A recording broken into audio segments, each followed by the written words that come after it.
با عرض سلام و درود بپرن خدمت همه دوستان و همراهان عزیز. امروز ما خواست داریم همین نمود ریلی زمانی که از فیرم چینتی است با شما بررسیش کنیم، ببینیم که چگونه این استفاده میکنیم و این چگونه ریلی زمان است. این ریلی همون وقت است و حدودش هم از کدام حد است.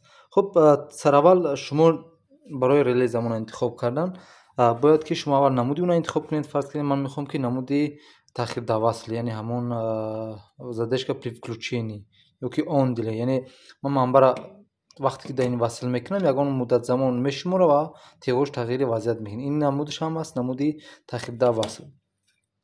خب اگر عقبش بریم ببینیم که چی مشخصات دارم. یکی منبع این 240 ولت ماکسیموم، یعنی تو 240 ولت میتونه این تامین کند. منبعی که اساسی که باید برای این تامین کنیم جورم یک اشاره دیگر هم اگر مشخص باشد اینجا دارد 220. خب باز چی دارد اینجا؟ خط جریانش گفتگی است و مهمترین چیز در این بخش است یعنی حدودی زمان. خب اینجا یک دو تا کلیتی جهتی دارد، یعنی اینجا ما ایرا سرپوش اول میگیریم بینید 1 و 4، یعنی 1 اینجا باشد، 2 این طرف است، 3 اینجا و 4. میگه که اگر شما فرض کنیم از ما هست حدود 1 و 4، اگر حدود 1 و 4 داشته باشید همین حدودی که در اینجا است چنانکه شما تا 50 ثانیه را در نظر دارد. خب اگر شما روی 1 و 3 گذارید یا اول بریم اول روی 2 و 4 گذارید یعنی همین هم 2 و اینی برای اینا انجام دادن ما از این قسمت وقتی که این توپ خورخش میگیریم و اینجا یک شیشه است. این شیشه را شدیم ببینید که در اینجا همون حدودی که ما داشتیم جدولش هست اینجا، یعنی مثال است از 0 تا 5 ثانیه، اینجا هست از 0 تا 50 ثانیه، اینجا هم از 0 تا 30 دقیقه و از 0 تا 5 دقیقه.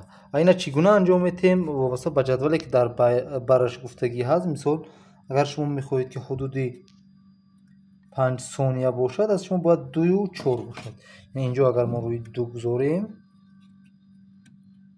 این طرف، اینجا علاقه از ما حدودی 2 و 4 که گذاشته میشود حدودی کدام از 0 این 0 تا 50 ثانیه بود، از 0 تا 5 ثانیه میشد، یعنی این نمود میشد. خب مثال از ما اینا میگذاریم نوشو داخلش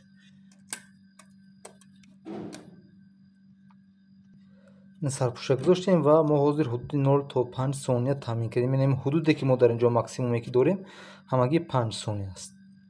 اگر میریم و منبع را وصل میکنیم میبینیم که بعد از 5 ثانیه این زنگ ما روشن میشه.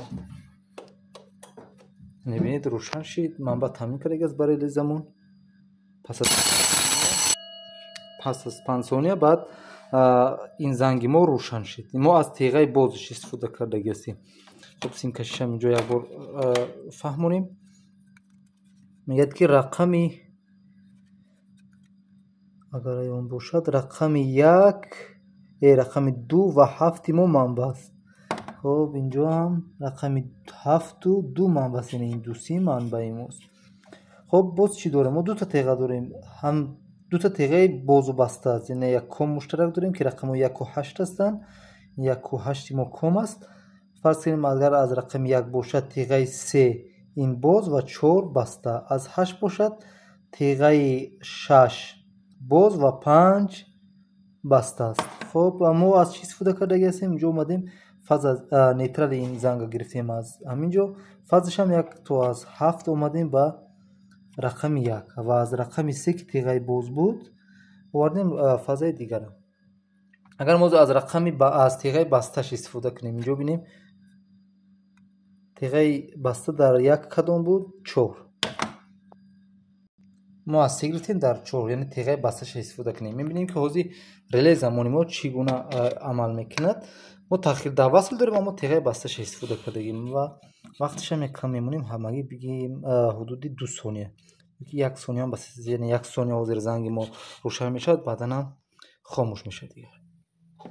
کمتر هم باشه تو صداش یعنی بینید قریب از 1 ثانیه روشن شد و خاموش شد. این بود استفاده برای ریلی زمان تغییر در وصل تیغهاش و چگونه ما حدودی همون زمانش تغییر دهیم. شما زمانی که میرید که ریلی زمان برای شما نیاز است حتما از این قسمت انتخاب میکنید، یعنی ماکسیموم وقتی که همون زمانی که شما نیاز دارید، فرض کنیم شما جوی هست که 1 ساعت نیاز دارید، البته این ریلی برای شما کارآمد نیست. این همگی تا حدودی ماکسیموم حدود 30 دقیقه بود. یا که جایی میره که حدودی ثانیه خیلی کوتاه هست، از دیگر نمودش هم استفاده میکنید. یعنی همین جدولی که در اینجا هست همون معین کننده ای چی گونه ریلی زمان شما استفاده کنید در همین قسمت است.